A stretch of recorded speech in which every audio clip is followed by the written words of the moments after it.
काय चुकीचं बोलतोय विखे पाटील मी आणि लाडसाहेब? काय चुकीचं बोलतोय मी?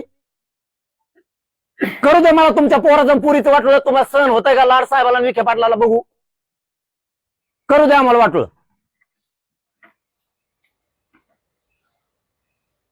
तुम्हाला नाही तुमच्या पोराला जेलमध्ये घालतो तुम्ही केलेला भ्रष्टाचारात. आम्हाला माहिती तुमचा काय भ्रष्टाचार आहे. मला त्या भानगडीत उतरू नका. महाआरक्षणासाठी चाललंय चलू द्या. मी इतका खुनशी आहे ना, एखादा जर माथ्यात बसला ना, तो किती गुंडन दादा असू द्या, मी त्याचा बाजारात उठितोय. तुमचे इतके भ्रष्टाचार आहेत, जेलला सडीन तुम्हाला मी. मग लेकरं सुखाने खायला लागलेत, गरीबाचे लेकरं शिकायला लागलेत, नोकऱ्याला लागायला लागलेत. तुम्ही खरं असून फाशी लटकायला लागलात आणि मराठ्यात गैरसमज पसरायला लागलेत. आमचे बी काय अभ्यास कुंकडून आले इच्छे ते काय माहित, दगडा घालून इच्छ निघाल्यासारखे. आम्ही त्यांना जवळ करतो, एक दिवस आम संघ राहते, दुसऱ्या दिवशी तिसऱ्या संघच राहते. अरे अशा टायमाला जातवान वागावं लागतं, अभ्यासकांनी समन्वयकांनी. आपली जात धोक्यात आणली. हे सगळं खरं असून कच एका बाजूने बोललं पाहिजे. अरे मी चुकीचं असेल तर मला आंदोलन संपल्यावर थोबाड हाणन. मग आज ते एकनाथ शिंदे साहेबाच्या त्या कॉलेजला बैठका घेता त्या नेत्याच्या, आणि तिथून आंदोलनाची उभारणी करता. पुढच्या तोंडाला काँग्रेसचा नेता घालता, म्हणजे म्हणाले काँग्रेसचं आमचं काहीच नाही. मी त्यातून आलेलो आहे शिंदे साहेब, एकनाथ शिंदे साहेब, मी त्यातून आलेलो आहे. मी बारीक आहे पण मी लय उकळून पेलो राजकारण आता. आणि त्यांनी काँग्रेसमध्ये पुरा आयुष्य असंच घातलंय. आणि ती पनवती उलट्या पायाची काँग्रेसमध्ये गेल्यापासून काँग्रेस संपलं. त्याला पुढे घातलं ना, आता तुमची शिंदे सेना मागून उभा राहिली आणि सपोर्ट करणार तुमचा तो सामाजिक न्याय मंत्री एकनाथ शिरसाट, काय संजय शिरसाट. अरे शिरसाट साहेब काय मानत होतो राव, तुम्हाला तुमचं नाव विसरायला लागलो मी. अरे लय खस्ता खाल्ला तुम्हाला निवडून नाही, त्यामुळे तुम्ही अंतरवाली सोडित नव्हते.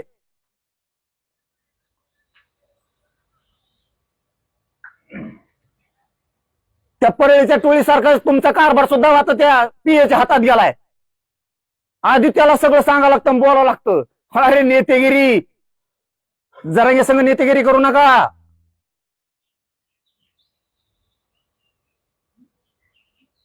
तुम्ही सांगितलेले प्रमाणपत्र रद्द करताय आणि हे लोक देणार आता त्या आंदोलनाला. आणि ते आंदोलन मग मराठ्याच्या विरोधात. काही मिळेल नाही. काय मिळवून द्यायचं? दिलं हे कमी नाही दिलं. जे आर खोटा असेल तर खोटा, पुढचे निघणारे खोटे तर खोटे. दिलेलं बी थोडं नाही दिलं 58 लाख नोंदीचं. हे उपकार माझे मराठे कधीच विसरत नाहीत.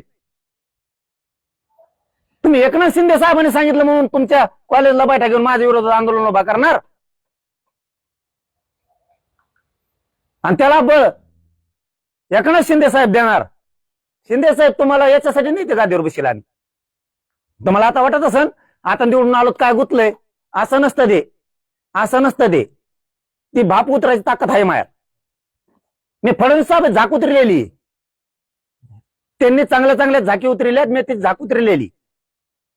लोकसभेला मी कचकदा केलेला आहे. आणि आता मराठ्याच्या जीवावर बसलेले आहेत फडणवीस साहेब सुद्धा. व आम्हाला तुमच्या आईची बापाची शपथ, तुम्हाला मराठ्याने गादीवर बसवल्या नाही द्या. तुम्ही आता म्हणत असता ओबीसीचा डीएनए ना आमका डीएनए, त्यावेळेस तुम्ही मेटा कुठे घालते फडणवीस साहेब?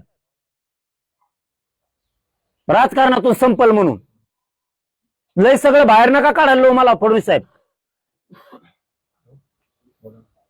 तुम्हाला तिने ताळात कुणी नाही राहणार. मी जर सगळं काढलं तर तुम्ही किती मेटा कुठे लालते ना, आणि मराठ्याचं वाटलं असं करताय. मला तुम्ही जेलात चढवा, मला गोळ्या घालून मारा, पण माझ्या मराठ्यांच्या लेकराचं वाटलं करू नका. आणि मराठ्यांनी सुद्धा आता गाफील राहू नका. लोक फक्त गैरसमज करायला बसलेत. शेवटचं मराठ्यांना सांगतो, लोक चांगल्या माणसाला टिकू देत नाही. हे चांगलं काम करणार त्याला एकटं पाडायचं आणि बाजूला सरकायचं. मग चट्टे चट्टे पुन्हा सुरू. ही उद्योग निव्वळ सुरू झालाय आता, निव्वळ सुरू झालाय. आतून सावे टच द्यायला ते सुद्धा सांगितलं होतं मी तिथं. की हे आतून षडयंत्र रचलेच बरं काय तुम्ही थांबवा यांना. ते अतुल सावे बी मध्ये मध्ये आला की ते माथ्यासोड उठल्याला कुत्रा असल्यावर करतो. आभाळा लोक फिरत तसं. मला नाही वेळ लागणार तुला सुद्धा ठेप्याला आणायला. माथ्यासोड उठवायचे माझ्याकडे सगळं आहे. मराठ्यांना सांगतो आपलं सगळं सत्य आहे. बावनकुळेने प्रमाणपत्र रद्द करायला लावलेत. काय उपयोग आपला किती चलती असून सत्य पुढे ते शानपण चलत नाही. हे सगळं खरंय पण खोटं ठरवलं. आता मंत्र्याचा आदेश आल्यावर अर्धे थरथर कापायला लागले अधिकारी. त्या अंधारात म्हणते तुमचं सगळं खरं आहे पण आता रद्द करायचं सांगितलंय. आणि हे असेच मराठ्यांचे वाटोळं करणार आहेत. आणि मराठ्याचं वाटोळं होऊ द्यायचं नसलं प्रत्येक आंदोलनात खूप ताकदीने उभं राहावं लागणार आहे.